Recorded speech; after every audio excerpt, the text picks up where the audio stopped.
the key to understanding other people is to listen first and to talk second. That's why this talk can also be called seek first to understand, then to be understood. It's a two-step process, but the order of the steps are really, really important. So the reason we want to seek first to understand is because people don't care how much we know until they know how much we care. That's a saying you might have heard.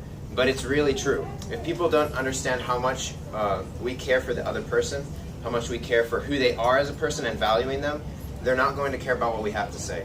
And that applies to any conversation. So the key to this is learning to share, learning to understand another person's point of view before sharing your own point of view. So we don't want to force our view on others. We want to take a step back and think about, where is this person coming from? How has what they've gone through influenced their understanding and approach to the world? And how can I learn from that to influence my understanding? One of the deepest needs of the human heart is to be understood. Everyone wants understanding. Everyone wants others to care about them, to try to understand them. And that's what this is really getting at. People won't really open up until they feel that they're loved and understood. Often it takes one person to be vulnerable before the other person will open up and be vulnerable too. And that's why the key to this is to listen. Not talk, just listen. It's really hard to do sometimes, especially for those of us who like to talk a lot. But just taking a step back, not opening your mouth and just listening to what the other person's saying can be really, really, really effective and productive in the conversation. And not listening while judging at the same time, Listening without judging, without giving advice, just trying to understand what the other person is saying and where they're coming from. There's a few things we don't want to do when we're trying to understand other people and we're trying to listen. And these are really important to avoid. So the first one is spacing out. So it's kind of like, oh, we're listening, but then we just, don't really pay attention. That's really disrespectful.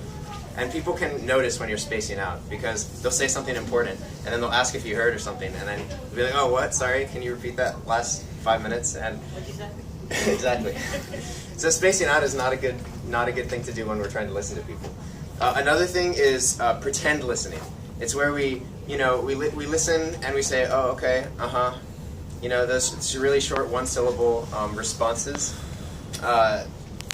People can also see right through that. And it's not respectful either. But we tend to do it when we're thinking about something else, so we want to focus on what the other person is saying. A couple other ones, there's selectively listening, where we're only listening for certain words or phrases, and then we jump back into the conversation at that point. There's also word listening, which is where we only listen to the words that people are saying, and not the meanings behind the words, or the tone with which they're saying with them. And we also want to listen to what they're not saying. That's really important, because people speak just as much as with words as with non-words. And that's demonstrated by the fact that communication is actually 53% body language. When I heard that, I was just blown away. 53% of how we communicate to other people is through our body language. How we're looking when we talk, how we move our body, how our bodies are positioned. That's crazy. So being able to pick up on those little variations in body language is a really important skill to communicate more effectively. And 40% of communication is how words are said, the tone or the feeling that's behind the words. And only 7% is the actual words themselves. So those stats are like really mind-blowing, but I think they really give us some key insight into how we can communicate better with others and try to understand them. I want to give you an example of how important this can be. Can you go to the next slide? So look at these three sentences. They have deeply different meanings, but they're all the same words. I didn't say you had an attitude problem, versus I didn't say you had an attitude problem, versus I didn't say you had an attitude problem, right? It's all the same words, but the changing of emphasis on one of the words completely changes the meaning of the sentence. And that's the exact same way when we're talking about abortion, when we're talking about any issue. The way that words are said are invaluable to the progress of the conversation. And if we don't pick up on them, the conversation is as good as over. Because people aren't being understood if we don't pick up on the words in between the words. So that's really important to look out for. And that's also why I generally don't recommend having these type of conversations online or through texting, because this can't be conveyed, especially in a text. You can't like underline a word in a text. Sometimes it would be really helpful. But I think we've all had experiences where we've texted something to someone and they misunderstood it, right? Oh, yeah. Exactly. So it happens to all of us. And that's why I think for sensitive and complicated topics like abortion, the best thing to do is to talk about it in person. So I want to give you some examples of some real thoughts from real people about abortion and how we can understand people who disagree with us, because this is really key to what we're trying to get here to today, coming to an understanding. So last night, I kind of did a little experiment with some of my friends, all right? So can you go to the next slide? I asked a bunch of my pro-choice friends this question to get their response. I said, what is the number one thing you wish that pro-lifers understood about your position on abortion? I thought, I might get a few responses, but people blew me away. I got so many responses. A few people didn't respond, and that's okay. I said no pressure, but the people that did respond, whoa, it was crazy. I said, just a sentence is fine. Some people sent me like a whole essay. I wasn't really prepared to read that, but I read it, I responded, and it was really fruitful. And I want to give you some examples of what those actual answers are, so that, and you might recognize them from when you talk to people about abortion. And we can try to learn to pick up on some of the underlying tones or meanings. Can you go to the next one? So here's one response. This is how someone started off. They said, well, first of all, I'm glad you asked, because abortion is an issue that I'm not totally sure about. That's an honest answer. Well said. Exactly, right? A lot of people aren't sure about their position. And by that, asking them a question, by trying to understand them, it can actually cause a self-reflection in the other person that allows for a more fruitful debate, because it moves past the rhetoric. You know, it causes them to actually think about, well, what is my position? And it causes that for us as well. Another response was, I don't hold your views against you. You're not evil, and it's okay to disagree with me. Likewise, I am not evil. We both are doing things that we think will make the world a better place. And that's also true, right? Another thing that communicating and trying to understand the other person does is it humanizes both parties in the conversation, which is really, really important, because we don't want to see someone as just, an argument to win, but as a person to get to know and to relate to and to grow towards truth together with. Another response? This is kind of long. I'll just quickly read through some of it. I'm not an abortion advocate. I support choice. Taking away the choice of a safe and legal procedure does not stop abortions. It just sends those who need them back to alleys with untrained doctors or sitting in their own home with a coat hanger between their legs. Every woman has a story, and no woman wants to have an abortion. The decision is hard enough, no matter the situation, without strangers and legislation dictating what they can and can't do with their body. So that was a more direct answer, and that's okay, right? People are going to have a lot of these different responses, and I think it really points out, the fact that every woman has a story.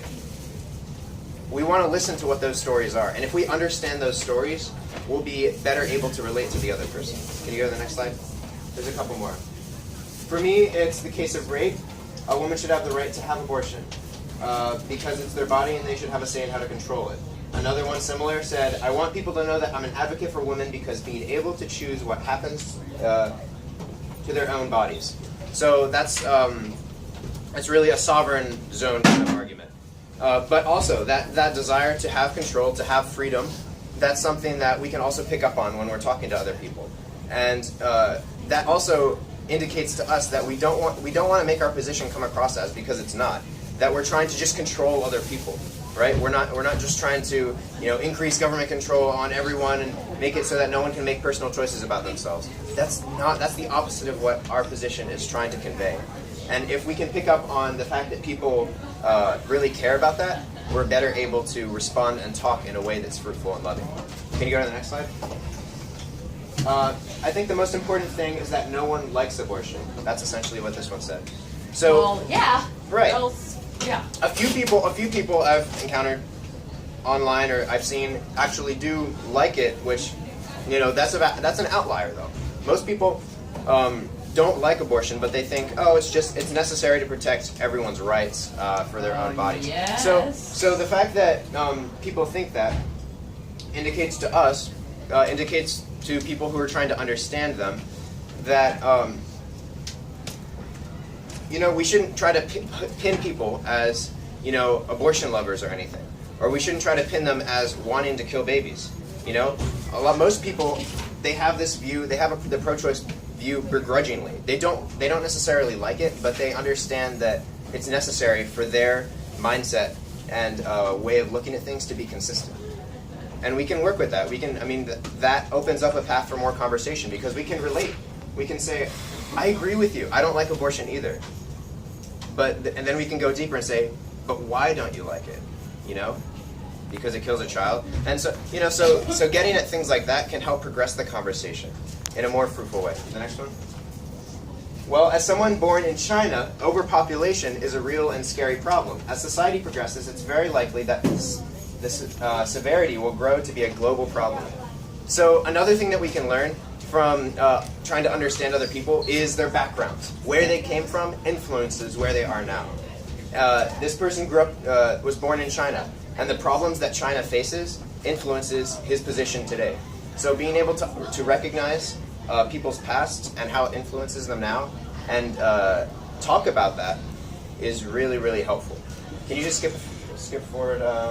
Okay, the last one, it's a little more colorful. Can you go back? Quality of life matters more than quantity. An expletive life makes an expletive person.